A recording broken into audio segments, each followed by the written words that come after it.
Shalom Super Kids ya, kita berjumpa lagi ya di hari Minggu ini. Tapi sebelum kita mendengarkan firman Tuhan, Kak Yusa mau tanya pada kalian, gimana kabarnya? Sehat? Puji Tuhan. Ya, liburannya panjang ya. Mungkin hari Senin besok ada yang baru masuk, atau nanti Selasanya yang masuk. Tapi nggak apa-apa, sebelum kita masuk ke sekolah, pada minggu ini kita belajar dulu ya di gereja, di sekolah minggu. Yuk, sebelum kita belajar firman Tuhan, mari Kak Yusa ajak kalian tutup mata, lipat tangan. Tuhan Yesus, hari ini kami akan belajar kebenaran firman-Mu. Berikan kami hikmat agar apa yang kami dengarkan bisa menjadi bekal untuk kehidupan kami. Terima kasih Tuhan, di dalam nama Tuhan Yesus. Haleluya. Amin ya. Kalau minggu kemarin kita belajar tentang apa? I win atau saya pemenang.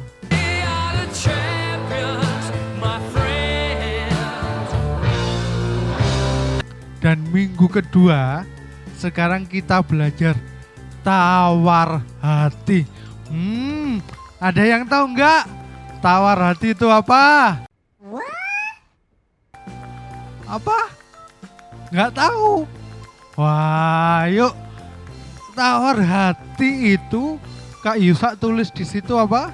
Suatu sikap, yaitu tidak ada motivasi dan antusiasme. Jadi suatu sikap yang tidak ada motivasi atau antusias, dalam kurung yaitu penakut. Ayo, siapa yang di tempat ini mau jadi penakut?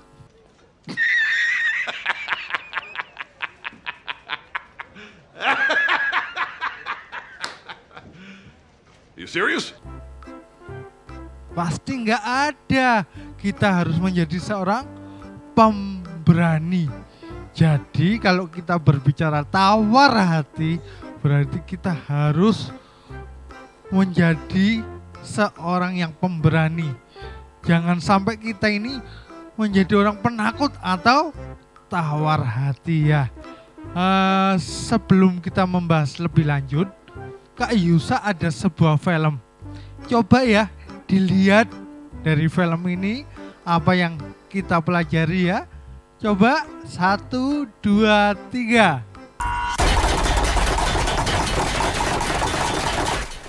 To secure the promised land, the Israelites must defeat the Philistines. But King Saul has lost God's blessing. And now he faces the Philistines' greatest champion, Goliath.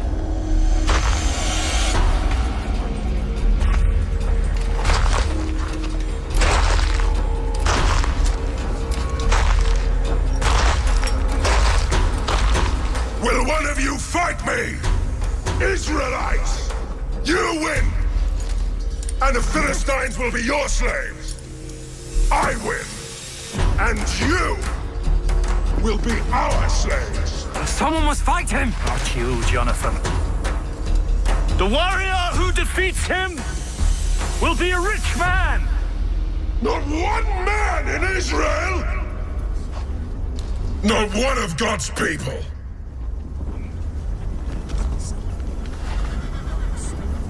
I'll do it. David, you're no soldier, you're a shepherd. Yes, a shepherd. As I protect my sheep, God will protect me. Where is your faith? Where Where is your god? I will kill him. You'll need this.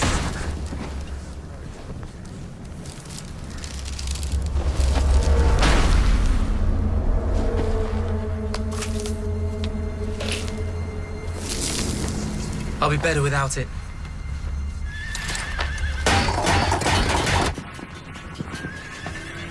Yea, though I walk in the valley of the shadow of death, I fear no evil. You are with me. Thy rod and staff, they comfort me. You anoint my head with oil. My cup overflows. Surely goodness and mercy shall follow me all the days of my life.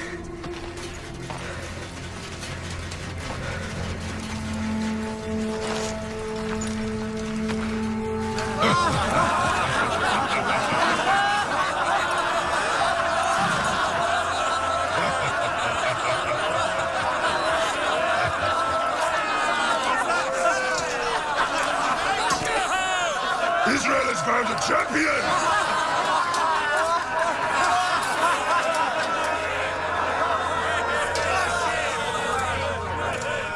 Don't waste my time, little boy. You're too young to die. I will fight you!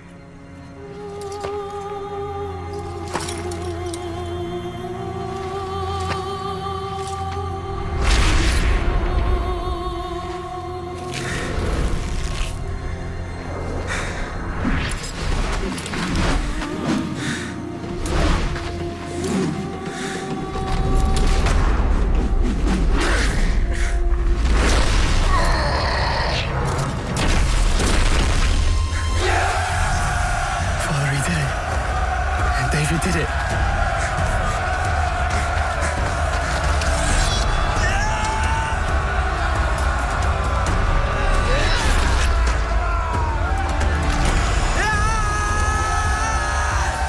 Let us make slaves of them!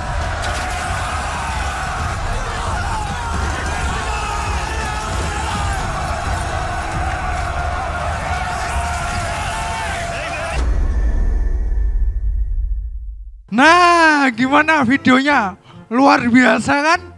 Daud yang badannya kecil bisa mengalahkan Goliat yang tinggi banget ya.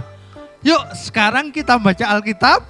Mari kita lihat di 1 Samuel 17 ayat yang ke-32. Disimak ya.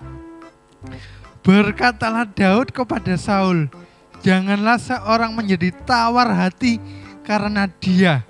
Hambamu ini akan pergi melawan orang Filistin itu. Nah adik-adik, jadi kisahnya ini bangsa Israel akan melawan bangsa Filistin. Lah bangsa Filistin itu penduduknya atau orang-orangnya tinggi, badannya besar. Kalau secara akal nggak mungkin bangsa Israel ini menang ngelawan bangsa Filistin. Orang-orangnya juga takut, penduduknya takut, gak berani. Lah datanglah seorang anak kecil yang bernama Daud. Dia ngomong sama Saul, aku aja yang ngelawan bangsa Filistin. Maka Daud mengatakan tadi, janganlah seorang menjadi tawar hati. Jadi maksud tawar hati di sini, jangan sampai ada orang yang takut atau orang yang jatuh tergeletak karena tidak berani melawan bangsa Filistin. Lah sekarang kita belajar ya, kenapa sih Daud ini bisa menang melawan Goliat? Ayo disimak ya. Kak Yusa tulis di situ, cara agar tidak tawar hati dan menang terhadap Goliat. Nah, sebelum membaca, Kak Yusa juga mau menjelaskan Adik-adik tahu Goliat itu diibaratkan apa yo? Goliat itu diibaratkan sebuah masalah yang besar. Daud itu adik-adik, kakak, ya kita. Nah, jadi bagaimana kita ini melawan sebuah masalah yang besar. Seperti contohnya Daud tadi ngelawan Goliat. Nah, caranya agar tidak tawar hati coba dilihat di 1 Samuel 17 ayat 48. Dikatakan, tetapi Daud berkata kepada orang Filistin itu, engkau mendatangi aku dengan pedang dan tombak dan lembing. Tetapi aku mendatangi engkau dengan nama Tuhan semesta alam, Allah segala barisan Israel yang kau tantang itu. Wow, ternyata Daud ini dia berperang hanya dengan memakai nama Tuhan semesta alam. Dengan nama Tuhan semesta alam artinya apa? Daud dia sampai berani itu bukan karena dia membawa pedang, bukan dia membawa senjata tajam atau yang lain, tetapi dia membawa nama Tuhan. Artinya Daud ini dekat dengan Tuhan. Lah, adik-adik, caranya gimana ya agar kita ini dekat dengan Tuhan? Caranya yaitu dengan berdoa. Ya, sekali lagi supaya kita menang dari persoalan, supaya kita berani melawan sebuah masalah yang besar, kita harus dekat dengan Tuhan, yaitu dengan cara berdoa. Contohnya pada saat adik-adik lagi ujian di sekolah ya, nggak bisa ngerjakan, adik-adik merasa takut, kak, nanti aku nggak bisa menjawab. Ingat adik-adik, kita mempunyai Tuhan yang besar, Tuhan yang luar biasa, yaitu Tuhan Yesus. Maka selain kita belajar, tentunya kita juga harus berdoa. Selain itu adik-adik, kenapa Daud ini menang? Dia mempunyai pergumulan iman. Maksudnya apa sih kak? Dia mempunyai pengalaman iman yang baik dengan Tuhan. Dia mengalami sendiri. Daud itu adik-adik adalah seorang gembala ya. Dia tugasnya yaitu menggembalakan domba-domba. Setiap pagi dombanya dikasih makan di rumput. Terus kalau ada masalahnya apa Kak Yusa? Seorang gembala. Lah, masalah seorang gembala ketika melihat domba-dombanya ada seekor beruang mau mendekat, Daud ini maju menghalangi supaya beruangnya atau hewan buasnya tidak memakan domba-dombanya. Lah, pengalaman-pengalaman seperti itu yang membuat Daud berani melawan orang Filistin, atau Daud berani melawan Goliat. Kita belajar ya adik-adik dari seorang Daud. Meskipun kita ini masih kecil, meskipun kita ini masih muda adik-adik, kita harus berani. Berani bukan dengan cara maaf ya, perang-perangan atau tinju-tinjuan. Bukan adik-adik, berani dengan hal yang positif. Kalau ada masalah, kita percaya kita punya Tuhan, kita berdoa sama Tuhan supaya masalahnya selesai. Good job. Ya, jadi jangan pernah takut. Kak Yusa berpesan, jangan takut terhadap masalah, berdoalah. Tuhan pasti menolong ya. Jadi mulai saat ini jangan pernah takut terhadap sebuah masalah yang begitu besar.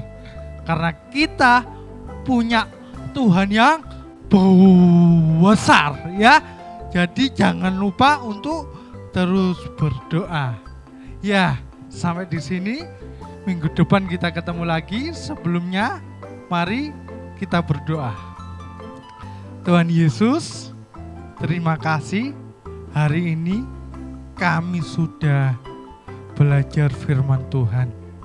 Biarkan Tuhan firman yang kami pelajari ini bisa menjadi berkat untuk kehidupan kami. Kami juga berdoa Tuhan buat orang tua kami, teman kami, bahkan kakak kami, saudara kami Tuhan. Kau lindungi, Kau berkati Tuhan. Kau juga memberkati sekolah kami, Kau memberkati semua yang kami kerjakan Tuhan. Terima kasih Tuhan, hanya di dalam nama Tuhan Yesus. Haleluya. Amin. Sampai ketemu minggu depan. Tuhan memberkati.